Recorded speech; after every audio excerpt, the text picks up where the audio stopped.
Creative thinking.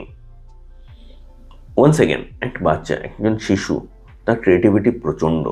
এই ক্রিয়েটিভিটিটা না আমরা আমাদের স্ট্রাকচার ভাবনায়, লিমিটেড ভাবনায় কিল করে দিই।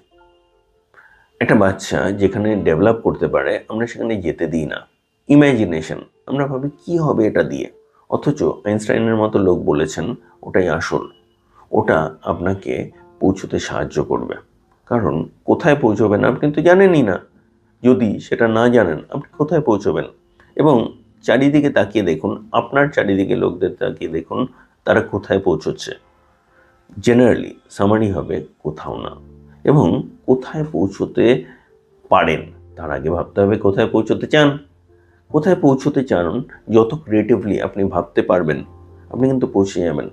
সুতরাং আপনি যদি আপনার জীবনে এটা ডেভেলপ করতে পারেন আপনি কিন্তু আলাদা জায়গায় পৌঁছবেন এবং তখন আপনি তাদের হেল্প করতে পারবেন এবং তখন তাদের আর ডিসেবলড ভাববেন না। কারণ যা আপনার কাছে আছে একজনকে সেটা একটু দিলে আপনার কমবে না।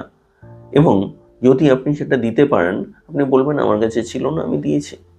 আজ আমার যা ভাবনা, আমার লার্নিং আমি আপনাদের ওপেন করে দিচ্ছি, তার আগে তো আমার কাছে থাকতে হবে। সুতরাং এই জায়গাটা যখন আমরা ক্রিয়েটিভিটি বলি, আপনি জানুন যে এদের মধ্যে পোটেনশিয়ালটা রয়েছে। এই পোটেনশিয়ালটা কালচার করতে আপনার মধ্যে আগে সেটা ডেভেলপ করতে হবে, তবে আপনি পারবেন। যখন আপনি পারছেন না আপনি ডিসেবলড, আপনি মানছেন না এবং সেখানে যার কাছে নেই তাকে আপনি দিতে পারছেন না কিন্তু তাকে ডিসেবলড মানছেন।